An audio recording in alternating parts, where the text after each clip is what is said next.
Hello students, कैसे हो आप सब लोग? ठीक हो? ओके। 7 चैप्टर आज शुरू कर रहे हैं, है ना। 6 चैप्टर तक हमारा कंप्लीट हो गया है। वर्क बुक है ना, CW सब कुछ। उसके बाद 7th लेसन में हमारा एक पहेलियों का चैप्टर है, जो कि आपको ये लास्ट ईयर भी आया था 6th स्टैंडर्ड में और 5th में भी आया था, ठीक है ना। तो पहेली जो हम लोग जो पजल से एक दूसरे से पूछते हैं उसको हिंदी में क्या बोलते हैं? पहेली, ठीक है। अब क्या है पहेलियाँ, इसका भी एक क्वेश्चन है आपको। अभी बड़ी क्लास आ गई है इसलिए क्वेश्चन भी मैंने इसको रखा है कि पहेलियाँ क्या होती है, ठीक है। तो पहेलियाँ जो होती है वो सबसे पहले तो हमारा मनोरंजन करती है, बराबर है ना। और दूसरी चीज की है वो पहेली जो भी हम पूछते हैं उसके अंदर ही उसका आंसर छिपा रहता है, ठीक है ना। उसको समझ के हमको उसका आंसर ढूंढना पड़ता है। कभी कभी छोटी छोटी पहेली होती है तो उसका आंसर हमको उसके अंदर ही मिल जाता है। तो कोई पहेली ऐसी होती है कि उसका आंसर हमको जो है दिमाग लगा के या हमारी तर्क शक्ति लगाकर जो है ढूंढना पड़ता है, ठीक है। तो इससे क्या होता है, हमारी जो है मनोरंजन तो होता ही है, लेकिन हमारी दिमागी कसरत ना, हमारे दिमाग की भी कसरत होती है, ठीक है ना। क्योंकि हम सोचते हैं उसके बारे में कि इसका आंसर क्या हो सकता है, इसका आंसर क्या आएगा, ऐसे सोचते रहते हैं। इससे क्या होता है, हमारी जो है विचार शक्ति बढ़ती है, तर्क शक्ति बढ़ती है। साथ ही कल्पना और तर्क शक्ति को भी बढ़ावा देती है पहेलियाँ। हम कुछ भी सोचते हैं, इमेजिन करते हैं उसमें कि भाई इसका ये आंसर हो सकता है, फिर बोलते नहीं ये नहीं होगा, दूसरा हो सकता है ना। तो हम इमेजिन करते हैं और इससे हमारी तर्क शक्ति बढ़ती है। फिर हम सोचते हैं तो सोचने से विचार शक्ति बढ़ती है, ठीक है। पहेलियाँ रोचक होती हैं, इंटरेस्टिंग होती हैं, है ना। हमको अच्छी लगती हैं सुनने में, समझने में भी, है ना। उसका आंसर ढूंढने में भी, हल करने में उसको, ठीक है। और मजेदार भी होती है, ठीक है ना। हमारा मनोरंजन करती हैं, साथ साथ हमारी भाषा के विकास में भी सहयोगी होती है। इससे हमारा जो है भाषा का, हमारी भाषा जो उसकी लैंग्वेज उसमें होती है हमारी, हम समझते हैं उसको, है ना, कि भाई इसके लिए ये शब्द का प्रयोग किया गया है तो इसका क्या मीनिंग यहाँ पे निकल रहा है। बहुत सारे आपकी भाषा में शब्द होते हैं, समानार्थी होते हैं, विरोधी होते हैं, ठीक है ना। एक एक 4-4, 5-5 भाषावाची होते हैं, उससे भी ज्यादा होते हैं, है ना। तो इस तरीके से भाषा का विकास हमारा होता है। और उसके अंदर कई पहेलियों में तो बीच बीच में मुहावरे भी आते हैं, है ना। तो इस तरीके से स्त्रीलिंग पुल्लिंग आते हैं, जितने भी आपका व्याकरण है वो उसके अंदर, क्योंकि शब्द ही उससे बनता है, सेंटेंस ही उससे बनता है। अरे कोई भी किसी में भी, कोई भी लैंग्वेज में हो, तो इससे हमारी भाषा का विकास होता है, भाषा विकास में सहयोगी होती है। और पहेलियाँ हमें शब्द वाक्य के विशिष्ट प्रयोग से अवगत कराती हैं, ठीक है ना। शब्द मिला के वाक्य बनता है ना। तो उसका प्रयोग कहाँ, कौन से शब्द का प्रयोग कहाँ करना है तो ये वाक्य अच्छा बनेगा, ये इसका हमको जो है बोध करवाती हैं, अवगत कराती हैं, मतलब हमको बताती हैं, है ना, हमको पता चलता है। तो ऐसी कुछ पहेलियाँ आपके 7th स्टैंडर्ड के हिसाब से दी हुई है। पहेलियाँ तो बहुत ही हार्ड भी होती है बहुत सारी, है ना, लेकिन आपका 7th है इसलिए आपको उस हिसाब से यहाँ पे दी हुई है। फर्स्ट वाली देखो, सोने की वह चीज है। देखो एक और मैं बता देती हूँ कि बहुत सारे शब्द ऐसे होते हैं जिनका कि एक जैसे दिखते हैं, प्रोनाउंस भी एक जैसा होता है, लेकिन दोनों का मीनिंग अलग अलग होता है, ठीक है। ऐसे शब्दों का प्रयोग करने के लिए आपको आता है एग्जाम में, तो यहाँ पे भी वैसा ही है, ठीक है।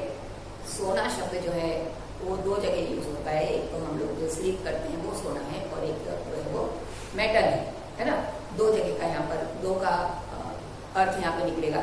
सोने की वह चीज है पर बेचे नहीं सुनार, मोल तो ज्यादा है नहीं, बहुत है उसका भार।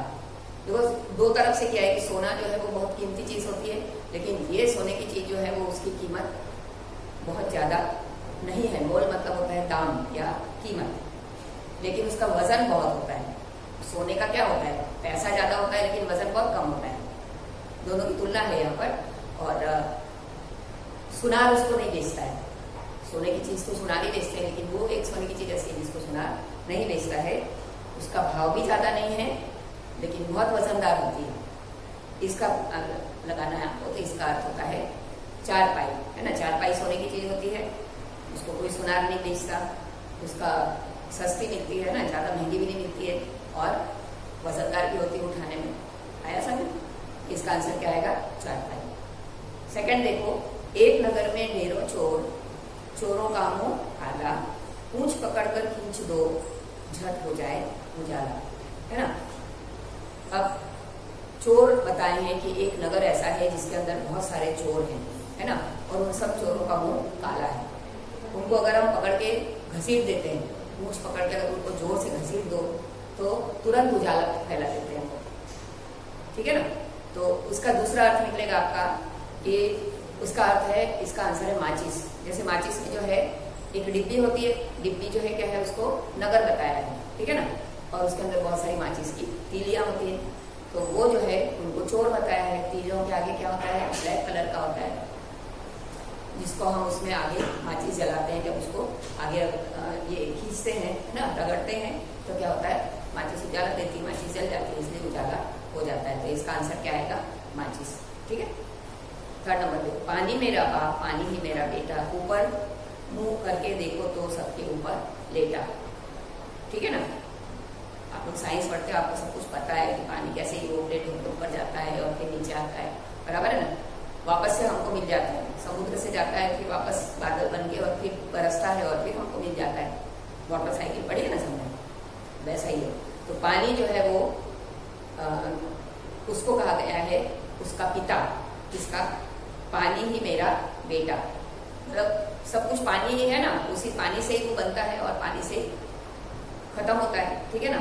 और ऊपर मुंह करके हम लोग जब ऐसे नीचे से पानी से बन के जाता है और ऊपर भी पानी बन जाता है बादल बन के, ठीक है ना। और हम ऊपर मुंह करके देखते हैं, कैसा लगता है कि हमारे ऊपर बादल, आसमान जो है पूरा लेटा हुआ है, ठीक है ना। तो इसका आंसर क्या आएगा, बादल। खुली रात में पैदा होती हरी घास पर सोती हूँ, मोती जैसी मूरत मेरी बादल की मैं होती हूँ। खुली रात में जो है, जैसे आपने देखा होगा कि घास पर जो है वो पानी की बूंदें दिखाई देती है उनको, ठीक है ना। बारिश होती है तब नहीं, ऐसे ठंडी के दिन में भी, है ना। तो सुबह हम लोग उठते हैं तो फूलों पर, पत्तियों के ऊपर, सबके ऊपर पानी की बूंद दिखाई देती है, जिसको हम लोग बोलते हैं ओस, है ना। तो वो जो है खुली रात में होती है, दिन में हमको दिखाई नहीं देती है। रात में सुबह सुबह, एकदम सुबह आप जाके देखो तो सभी जगह जो है वो ओस की बूंदें दिखाई देती है, ठीक है। और हरी घास पर जो है पौधों पर, छोटे छोटे पौधों पर, और इससे जो है घास में हमको पानी दिखाई देता है। होता वो पानी ही है, लेकिन वो उसकी वाटर ड्रॉप्स होते हैं, ड्यू जिसको बोलते हैं ओस। मोती जैसी मूरत मेरी, मोती के समान, मूरत मतलब क्या होता है, मूर्ति नहीं होती है वहां पर, लेकिन उसका आकार, है ना। तो वो कैसा होता है, मोती के जैसी दिखती है बूंदें, और बादल की जो है वो पोती कहलाती है, क्योंकि बादल का पानी और पानी नीचे गिरता है, पानी की ओस बनती है, ठीक है। तो उसका आंसर आएगा ओस, ठीक है। इधर की बात, फिफ्थ देखो, इधर की बात उधर में करता, उधर की इधर, चुगलखोर पर कहे ना कोई, सबके काम में आता। इधर उधर की बात में करता, उधर की इधर में बताता, चुगलखोर कहे ना कोई, सबके काम में आता। इधर की बात उधर, जैसे दो अर्थ हैं इसके अंदर। एक व्यक्ति ऐसा होता है जो कि यहाँ की वहां बोलता है और वहां की यहाँ बोलता है, ऐसा नहीं कि वो मैसेंजर है इधर की उधर बोलता है, वो वाली बात नहीं है। यहाँ पे क्या है, इधर की उधर करने वाले में क्या मतलब है कि किसी के बारे में कुछ बोलना, ठीक है ना। तो फोन पे हम लोग क्या करते हैं, अपनी बात बोलते हैं, फिर दूसरे लोग हमारी बात बोलते हैं, फिर हम बोलते हैं, फिर ये बोलते हैं, है ना। तो हिंदी में क्या होता है कि जैसे जो यहाँ की वहां लगा बातें बना बना के बोलता है ना, उसको हम लोग क्या बोलते हैं, चुगलखोर, एक दूसरे की चुगली करने वाला, निंदा करने वाला, है ना। उसको बोलते हैं जो यहाँ की बात, जैसे आपसे कोई बात सुनी है, आपकी बात को जो किसी और को जाके बोलेगा, है ना, कुछ और उल्टा सीधा शब्द लगा के, उसको बोलते हैं चुगलखोर, है ना। तो फोन एक ऐसी चीज है जिसको चुगलखोर नहीं बोलते। वो हम यहाँ की बात वहां भी कर सकते हैं, वहां की बात यहाँ भी कर सकते हैं। तो शाब्दिक अर्थ लिखना है, ऐसा नहीं है कि फोन पे तो हम बहुत सारी बातें कर सकते हैं, ऐसा नहीं है। खाली आपको शाब्दिक अर्थ से समझना है इसको कि भाई किस तरह से फोन जो है, फोन से हम लोग जो है अपनी बातचीत जो है वो दूसरे से कर सकते हैं, अपना ऐसे एक दूसरे तक पहुंचा सकते हैं, लेकिन हम उसको चुगलखोर नहीं कहते, और वो सबके काम आता है ना, बहुत उपयोगी होता है। आया समझ में। अब 6 नंबर देखो, सोने को पलंग नहीं, नहीं महल बनाए, 1 रुपया पास नहीं, फिर भी राजा कहलाए। राजाओं से तुलना है इसमें कि राजाओं के जो है बड़े बड़े महल होते हैं, ठीक है, बहुत पैसे होते हैं उनके पास, है ना, सोने चांदी के पलंग होते हैं, है ना, और उनको राजा एक अर्थ ये है, दूसरा अर्थ है जंगल का राजा, है ना।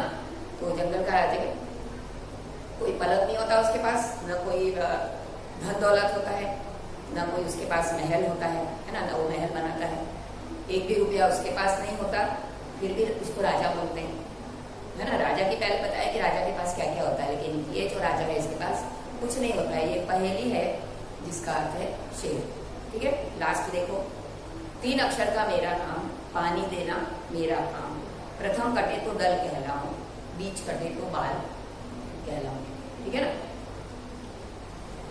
अब ये 3 अक्षर का है, ठीक है। अब देखो प्रथम कटे और बीच कटे का अर्थ मैं समझाती हूँ कि पहला वाला लेटर हम निकाल दें, पहला वाला अक्षर हम निकाल दें तो जो शब्द बनता है वो, बीच वाला शब्द अक्षर निकाल दें तो कौन सा शब्द बनता है ना।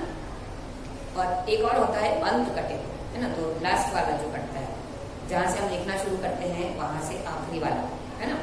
तो 3 अक्षर का है वो, और वो हम उससे हमको पानी मिलता है। प्रथम पहला, जैसे बाद ल आपने यहाँ पे लिखा, तो पहला वाला अक्षर क्या है उसका, ल नहीं है, बा है, बा से शुरू किया ना हमने। तो पहला अगर अक्षर काट दें हम तो क्या बनेगा, दल, दल मतलब ग्रुप, समूह, है ना। और बीच वाला काट दें तो क्या बनेगा, बाद, ठीक है ना। तो ये आपकी पहेली हो गई, आंसर हो गया बादल। देखो इसके सारे से हम बहुत सारी पहेलियां बना सकते हैं, ठीक है। अभी सेकंड वाले में आपको समझाऊंगी कि कैसे आप पहेली बनाते हो। और एक ही शब्द के जो है वो कई अर्थ निकलते हैं, लेकिन वो बिल्कुल एक जैसे ही दिखता है, और उसके अलग अलग सेंटेंस हम कैसे बना सकते हैं, ठीक है। तो वो हम लोग जो है अगले वाले इसमें पढ़ेंगे। मीनिंग से जो है पहले पहेली लिखना है आप लोगों को CW में, और फिर शब्दार्थ लिख के रखना है, ठीक है ना। और PDF आएगी तब क्वेश्चन आंसर, ठीक है।